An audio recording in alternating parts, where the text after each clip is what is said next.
بیٹھو.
میں آپ کے سامنے نظام الدین اولیاء رحمۃ اللہ علیہ کا واقعہ ذکر کر رہا تھا. آپ کی ماں کا، والد کا انتقال ہو گیا تھا. ماں نے محبوب الہی کی تربیت کی. اور نظام الدین اولیاء رحمۃ اللہ علیہ لکھتے ہیں کہ بعض وقت ہمارے گھر میں ایسا بھی وقت آ جاتا کہ کھانے کے لیے ایک دانہ بھی نہیں رہتا. تو ان کی ماں نے ان کی اس طرح سے تربیت کی کہ ماں کہتی کہ نظام آؤ، آج ہم اللہ کے مہمان ہیں، آج ہم اللہ کے مہمان ہیں، ہم اللہ سے دعا کرتے ہیں. اور محبوب الہی لکھتے ہیں کہ کوئی نہ کوئی ہمارے گھر کو کھانے کا سامان لا کر دے دیتا. اور نظام الدین اولیاء کی عادت تھی کہ جب ہر مہینہ نیا چاند دیکھتے تو اپنی ماں کے آ کر پیر پڑتے، ماں کے ہاتھ کو چومتے. اور ایک وقت ایسا آیا کہ محبوب الہی کی ماں کے پاس جب وہ نیا چاند دیکھ کر آئے تو ماں نے کہا نظام اب آئندہ مہینے جب تم نیا چاند دیکھو گے تو کس کا ہاتھ چومو گے؟ محبوب الہی سمجھ گئے کہ ماں کا اس دنیا سے رخصت ہونے کا وقت آ گیا. محبوب الہی نے پوچھا کہ اماں جان پھر میں کس کے پاس جاؤں گا، میں کس کے ہاتھ چوموں گا؟ تو ماں نے کہا کہ نظام میں تم کو بتاؤں گی. رات میں تہجد کے وقت ماں نے محبوب الہی کو بلایا اور کہا کہ تم نے مجھ سے سوال کیا تھا نا کہ میرے اس دنیا سے جانے کے بعد میں تم کو کس کو سپرد کروں گی. اس نیک بخت ماں نے محبوب الہی سے کہا کہ اپنا دایاں ہاتھ میرے ہاتھ میں دو. اور پھر محبوب الہی کے دائیں ہاتھ کو اپنے ہاتھ میں لے کر آپ کی ماں نے کہا یا اللہ میں نظام کو تیرے سپرد کر رہی ہوں. میرے عزیز دوستوں اور بزرگوں، ماؤں کا بہت بڑا رول ہوتا ہے اولاد کی تربیت میں. اور ہم اسی لیے بہت ضروری ہے کہ مائیں اپنی اولاد کی صحیح تربیت کریں. اللہ سے محبت اور رسول اللہ صلی اللہ علیہ وسلم سے محبت، اہل بیت سے محبت ان کے دلوں میں ڈالے اور قرآن اور سنت کا ان کو پابند بنائے. اسی لیے علماء کرام نے لکھا کہ بیٹی ہماری عزت ہے، بہن تو تمہاری اور ہماری ناموس ہے، بیویاں ہماری زندگی کی ساتھی ہیں، مائیں ہمارے ماؤں کے خدموں میں جنت کہا گیا. میرے عزیز دوستوں اور بزرگوں، میں آپ سے یہ کہنا چاہوں گا کہ ہم اپنی بیویوں سے اچھا سلوک کریں، اور یاد رکھیے میں تو مرد حضرات سے کئی مرتبہ کہہ چکا ہوں، بہت سے لوگ مجھ سے تھوڑا ناراض بھی ہوئے، قرآن میں سنت میں کہیں پر بھی یہ نہیں لکھا ہے کہ بیوی آپ کے کپڑے دھونا۔ علماء کرام بیٹھے ہیں، مفتی صاحب ہیں، حسان فاروقی صاحب ہیں، کہیں پر یہی نہیں لکھا گیا کہ بیوی آپ کے کپڑے دھونا، کہیں پر بھی یہی لکھا گیا کہ آپ کو کھانا پکا کے کھلانا، کہیں پر بھی یہی نہیں لکھا گیا کہ آپ آئے تو آپ کے سر کو دبانا، نہیں لکھا گیا کہیں پر بھی۔ کھانا پکانا، کپڑے دھونا، گھر کو جھاڑو دینا نہیں لکھا گیا ہے، بلکہ دین اسلام میں لکھا گیا ہے کہ اس کی آمدنی میں، بیوی کی آمدنی میں شوہر کا حق نہیں ہے، شوہر کی آمدنی میں بیوی کا حق ہے، گھر چلانا ہے۔ اور بلکہ اللہ کے رسول صلی اللہ علیہ وسلم کی حدیث شریف میں خود سنا ہوں اور پڑھا ہوں، اگر شوہر گھر میں نہیں ہے اور گھر کی ضروریات کو ضروری تکمیل کرنا تو بیوی شوہر کے پیسے لے کے استعمال بھی کر سکتی ہے، اور اگر بیوی اپنے پیسے شوہر گھر میں استعمال کرتی ہے تو اس کا اجر ہے آخرت میں۔ تو یہ ہمارے پاس دماغ بیٹھا ہوا ہے، کھانا پکائے نہیں پکائے، نمک زیادہ ڈال دیے، میٹھا نہیں بنائے، میرے بھائی یہ اسلام ہے، یہ کہیں پر بھی۔ اور پھر جو لوگ، جو مرد حضرات اپنی بیویوں کو ظلم کرتے ہیں، اور افسوسناک بات یہ ہے کہ بعض وقت مارتے بھی ہیں، اگر آپ رسول اللہ صلی اللہ علیہ وسلم کے سچے اور پکے چاہنے والے ہیں، ان کے غلاموں کے غلام ہیں، بتاؤ مجھے کہ کہاں پر رسول اللہ صلی اللہ علیہ وسلم نے کسی ہماری امت کی ماں کو کبھی ہاتھ اٹھایا؟ بتائیے آپ، کہیں پر بھی نہیں ملتا ہم کو۔ اور پھر اپنے دفاع کے لیے بولتے نہیں وہ مسواک کی لکڑی، ارے مسواک کی لکڑی وہ ہے وہ، مگر یہ بتاؤ کہ اللہ کے رسول صلی اللہ علیہ وسلم نے کچھ کیا؟ ایسا نہیں کیا۔ تو اس لیے بہت ضروری ہے کہ مرد حضرات کو مرد بننا ہے۔ مردانگی اس میں نہیں ہے کہ بیوی پر غصہ کرنا غیر ضروری کے، مردانگی یہ نہیں ہے کہ غیر ضروری کے بیوی کو تانے مارنا، مردانگی یہ ہے کہ بیوی اگر غصہ کرے تو برداشت کر لینا۔ اور ایک صحابی رسول تھے، ان کے گھر میں بیوی زیادہ ذرا گرم بولتے تھے تو انہیں شکایت کرنے گئے۔ کس سے شکایت کرنے گئے؟ فاروق اعظم سے، جس کے تعلق سے اللہ کے رسول صلی اللہ علیہ وسلم نے فرمایا کہ اگر اللہ کو میرے بعد کسی کو نبی بھیجانا ہوتا تو فاروق اعظم کو بھیجاتا، مگر میں آخری نبی ہوں صلی اللہ علیہ وسلم۔ جس کے تعلق سے اللہ کے رسول صلی اللہ علیہ وسلم نے فرمایا کہ جس راستے سے فاروق اعظم چلتے ہیں شیطان بھاگ جاتا ہے۔ جس کے تعلق سے بتایا گیا کہ ایک مرتبہ فاروق اعظم نے شیطان کو پکڑ کر زمین پر لٹا کر اس کو مارا۔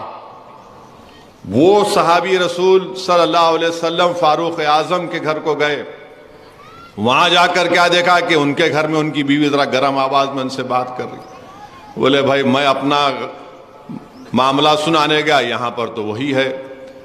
تو خیر جب وہ جانے لگے تو فاروق اعظم باہر آئے، اس صحابی رسول صلی اللہ علیہ وسلم بلا کر کہا کیا ہے؟ انہیں کہا میں اپنی بات کرنے آیا، آپ کے گھر میں یہ دیکھا۔ تو فاروق اعظم نے کیا کہا؟ بیوی ہے میری، میرے گھر کی عزت کی حفاظت کرتی ہے، میرے بچوں کو پیدا کیا تکلیف سے، میرے بچوں کی پرورش کرتی ہے، انسان ہے اگر کبھی کچھ بول دے تو کیا بات ہے، میں اس کو سن لیتا ہوں۔ میرے بھائی یہ مزاج پیدا کریے۔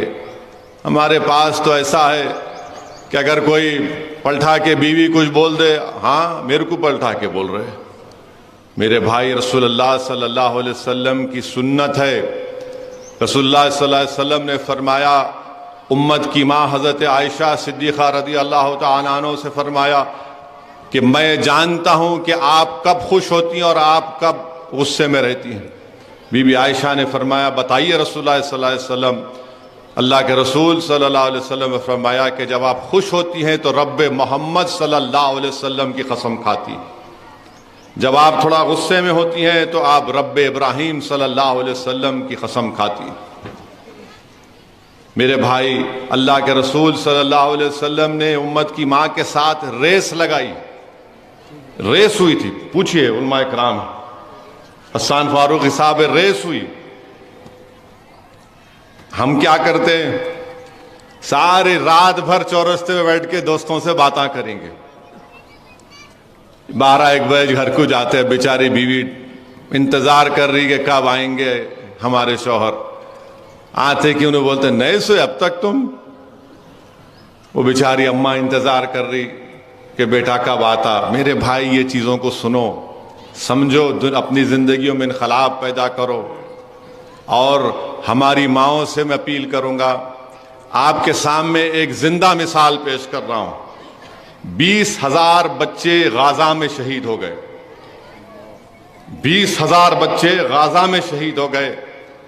آپ ایک عورت کا ویڈیو دکھاؤ میرے کو جو شکایت کر رہی ہے. ایک ماں کا ویڈیو دکھاؤ جو شکایت کر رہی ہے. سب یہی کہہ رہے حسبنا اللہ و نعم الوکیل انا للہ و انا الیہ راجعون. سب یہ کہہ رہے ہیں کہ میں نے مسجد اقصی کے لیے اپنی اولاد کو قربان کر دیا. سب یہ کہہ رہے ہیں کہ ہم نے اس بربریت کے خلاف, ان ظالموں کے خلاف نہیں جھکنے کے لیے اپنی اولاد کو قربان کر دیا.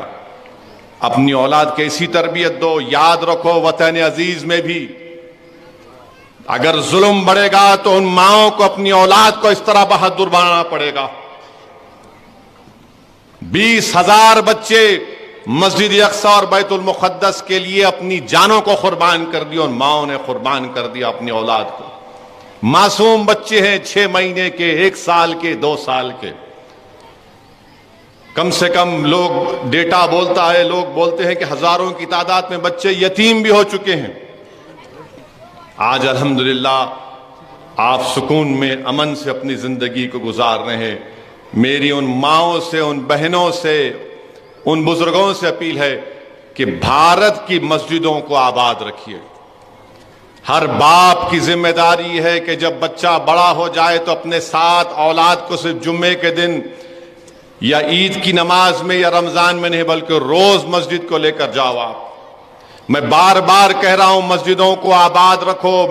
میں جب یہ بات کرنا شروع کیا 1-1.5 مہینہ پہلے تو مجلس کے مخالفین نے کہا کہ اسد الدین اویسی جذباتی بات کر رہے ہیں, ڈرا رہے ہیں. ارے ظالموں, مسجد کو آباد کرنا میرا فریضہ ہے, اغیاروں کا نہیں ہے. مسجد کو آباد تو وہی لوگ کریں گے جو اللہ پر ایمان رکھتے, اللہ سے ڈرتے اور آخرت پر یقین کرتے ہیں, اور اللہ کے سوا کسی سے نہیں ڈرتے. تو اپنی مسجدوں کو آباد رکھو. دلی میں 600 سال پرانی مسجد کو شہید کر کے رکھ دیے. اب آپ دیکھ رہے تماشے جو ہو رہے ہیں کہ کس طریقے سے مسجد کو چھین لیا جائے. لوگ تنقید کرتے ہیں, مجھے پرواہ نہیں ہے اس کی, بھاڑ میں جائے وہ لوگ. میں تمہاری تنقیدوں سے اپنی زبان کو میں ہی بند کروں گا. تم اگر یہ سمجھ رہے ہو کہ مجھ پر گالی دینے سے, تنقید کرنے سے, ہو تو جھوٹ ہے. ارے خبر میں تم میری نہیں آؤ گے, آخرت میں تم میرا حساب کتاب تم نہیں کرو گے, اللہ کرے گا. میرے عزیز دوستوں اور بزرگوں, اس لیے اپنی مسجدوں کو آباد رکھو. اور ماں اور بہنیں, اللہ کے رسول صلی اللہ علیہ وسلم سے ایک صحابیہ نے پوچھا, رسول اللہ صلی اللہ علیہ وسلم مرد حضرات تو مسجد میں جا کے نماز پڑھتے, ہم کیا کریں؟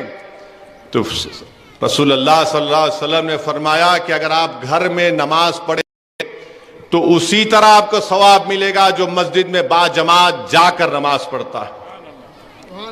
اللہ کے رسول صلی اللہ علیہ وسلم نے فرمایا کہ جو مائیں رات بھر جاگتی ہیں اپنی اولاد کو پالتے وقت, ان کو اس طرح کا اجر اور ثواب ملے گا جو ایک مجاہد پورے میدان میں باطل طاقتوں سے سامنے ٹھہر کر مقابلہ کرتا ہے. ان ماؤں کا کیا اجر ہوگا جن کی اولاد میں ڈاؤن سنڈروم ہوتا ہے یا ان کو مختلف بیماریاں ہوتی ہیں, ان کا مقام تو اللہ ہی جانتا ہے کیا ہوگا. بہرحال عزیز دوستوں اور بزرگوں, میری عزتدار اور ماں اور بہنوں, دین اسلام کو اگر بلندی ملی, کامیابی ملی تو صرف اور صرف قرآن اور سنت کی تعلیمات پر عمل کرنے سے ملی ہیں. اسی لیے ہم تمام کو کوشش کرنا ہے. میں مفتی مستان صاحب کا شکریہ ادا کرتا ہوں, مبارکباد دیتا ہوں کہ انہوں نے آج اس خواتین کا ایک عظیم الشان اجتماع عمل میں لایا, اور یقیناً ہم آبادی کے 50% حصے کو کبھی بھی ہم چھوڑ نہیں سکتے. ہماری ذمہ داری ہے کہ ہم اپنی خواتین سے بھی بار بار ان کو بتاتے رہیں، اور اللہ کے رسول صلی اللہ علیہ وسلم کی سنت ہے، اللہ کے رسول صلی اللہ علیہ وسلم ہفتے میں بدھ کے دن خواتین کو بلا کر پردے کے پیچھے سے ان کو اسلام کی تعلیمات دیتے تھے۔ بلکہ امام مالک رحمۃ اللہ علیہ کی صاحبزادیاں، امام مالک جب اپنے شاگردوں کے ساتھ بیٹھ کر وہ حدیث کو پڑھتے اور غلط پڑھتے تو امام مالک کی صاحبزادیاں لکڑی کو مار کر بتاتی کہ غلط پڑھے۔ تو یہ چیزیں ہیں جس پر آپ کو ہم کو غور کرنا ہے۔ میں زیادہ وقت نہیں لینا چاہتا ہوں، بس آپ جیسا کہ مفتی مستان صاحب نے کہا کہ آپ مجلس اتحاد المسلمین کے لیے دعا کرتے رہیے۔ آپ اسد الدین اویسی کی شخصیت کے لیے مت کریے، میرے جیسے لاکھوں لوگ آئیں گے چلے جائیں گے، اس زمین کی غذا بن جائیں گے۔ جماعت باقی رہنا چاہیے، جماعت مضبوطی سے باقی رہنا چاہیے، اور رسول اللہ صلی اللہ علیہ وسلم کی حدیث ہے کہ بڑی جماعت کا ساتھ دو، ان ظالموں کا، ان باطلوں کا، ان منافقین کا ساتھ مت دو جو ہمارے اتحاد کو تارا تار کرنا چاہتے ہیں، جو ہمارے اتحاد کو توڑ کر انتشار کو عام کرنا چاہتے ہیں، اس لیے کہ وہ اپنی انانیت کو اس سرزمین پر منانا چاہتے ہیں۔ وہ اجتماعیت کو نہیں بلکہ اپنی شخصیت کو، اپنی انفرادیت کو منانے کے لیے اتحاد کے دشمن ہیں یہ لوگ۔ تب مجلس اتحاد المسلمین کے لیے دعا کرتے رہیے۔ وآخر دعوانا الحمدللہ رب العالمین۔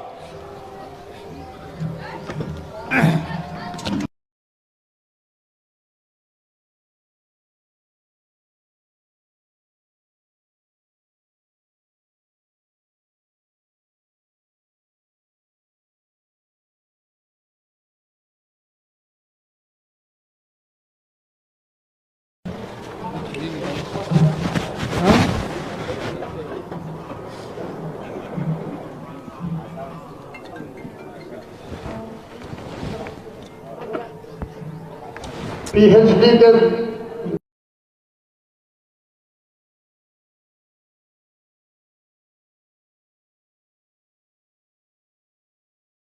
اور مفتی شیخ عابد فقیہ ملت مفتی عظیم الدین صاحب قبلہ کے شخصیت حیات پر مقالہ تحریر کیے ہیں۔